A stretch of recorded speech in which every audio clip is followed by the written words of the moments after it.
Yung tubig nito mga bay, 40 lata. Sa lata ng ibap, tandaan nyo yan. Tapos lagyan natin ng lard. Lord, medyo lang ilalagay mo. Dito yan. Lalagay yan.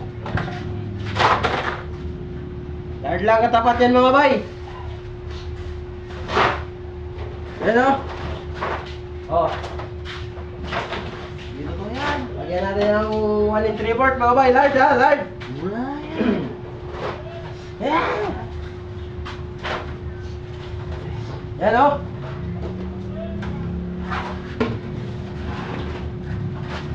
Oh. Yan ha. Oh, mikos-mikos na natin yan. Mangisan. Bakit walang guantes? Bay. Yan Yan na o. bay. Magkikita tayo sa mga followers ng mga bay. Babasa yun mga bay. Yame sila. Alam naman natin na ganito yung ginagawa nila. Hindi lang nila pinapakita. Lul.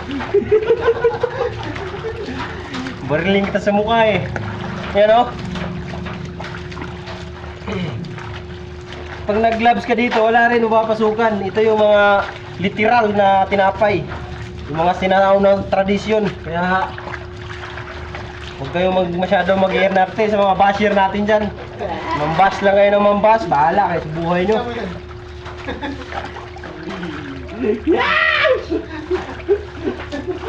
Tunawin mo natin yung asin sa kasukal bago natin i-mikos-mikos yan. Ganyan yung mga tirada yan. Pag gwapo ang gumawa, malinis yan. Pag pangit ang gumawa, sabihin yan, kuya, ba't wala kang gloves? Lul! Yan o. Ito yan, pag gwapo ang gumawa, sabihin, malinis yan, ayos yan. Tuloy mo yan mga idol. Sisikat ka. Pero pag pangit ang gumawa, ang ina, dugyot na ng gumawa, dugyot na yung ginagawa. Wala pang gloves, wala pang helmet, wala pang helmet. Dito na, nalusaw na yung ano, nalusaw na yung tawag dito.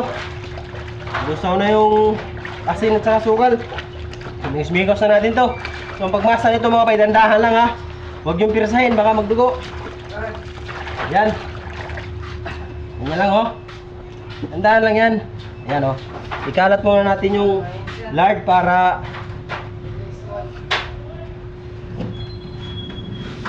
magiging sa lahat. Ayan oh. Kalat-kalat muna natin. Huwag natin pirsahin ng pagmasa. Ganyan lang oh. Oh. Ayan oh. Yan. Kaya sa mga followers ko dyan, kung sa mga mahilig sa tinapay, ito ang literal na paggawa ng tinapay. Sa ibang bansa nga, napaka-apaka nila eh. Buti nga sa atin, kamay pa yung ginagamit natin eh. Oh. Yan ha. Mayang madaling araw ang salang ito. 40 kilos lang ginawa namin dahil marami kaming tinapay.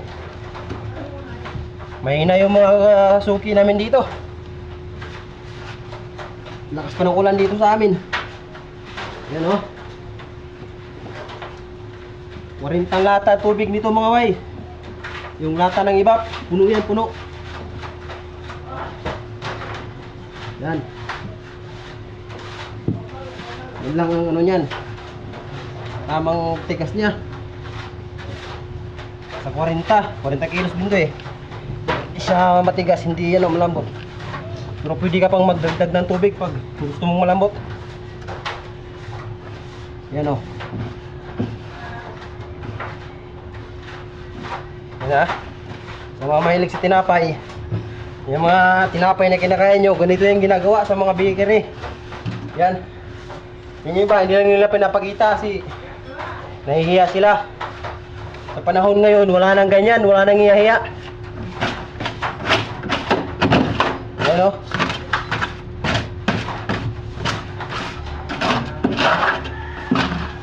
Parang ano lang to, parang nagsayang ka lang ng bigas. Lalamasin mo muna, tapos tanggalan mo muna sabaw bago mo sayangin para kainin. So ganun din to. Lalamasin mo ng isang beaker. Yan. Bago gawin ng tinapay. Gasado na, oh. Luto, parang ganun lang yan mga bay. Kanin namin sinusubo mo, kinakamay din eh. Kanin nga sinusubo mo, kinakamay pa, sabi ng kasama ko. Oh. Ganyan lang yan. Tinapay, kinakamay muna yan bago magiging tinapay, maluto yan. Bago kainin, ayan o. Yan ha. Yan, nasa sayo na kung anong tigas ang gusto mo. Para mamayang madaling araw yan. Alas 4 ang 4 ng hapon ang pagmasa nitong 40 kilos. Pag alas 3 ka naman nagmasa, medyo maaga ng konti. Lalagyan mo na lang siya ng ano. Kumbaga, sa sako, maglagay ka lang ng 4 na kutsara. Yan. Basta ang asin yan, ganun pa rin. Pares lang ang asin yan. So yes ka lang mag-adjust. So itong mga timpla na to, walang maraming ingredients to mga bay. Kaya kung kita ang pag-uusapan, nakusting na namin to mga bay. Times 2 ang kinikita namin dito.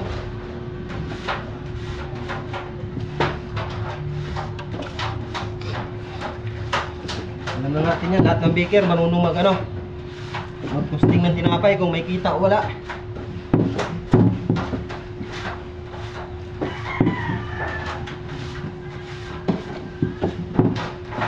Ano? Magkakadaw ng tubig para makakuha ko yung gusto kong lambot. Dahil balls to, tama lang talaga to. Hindi matigas, hindi malambot. Yan. Ano?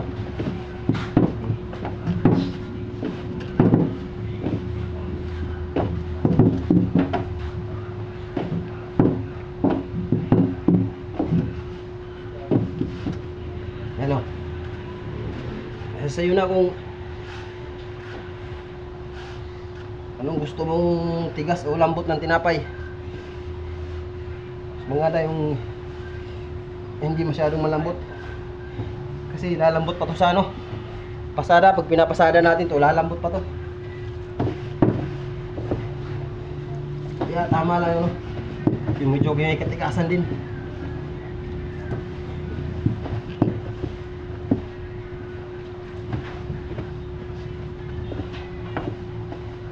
Net. Bali unang mag-inahan natin 15 kilos to, 15 kilos.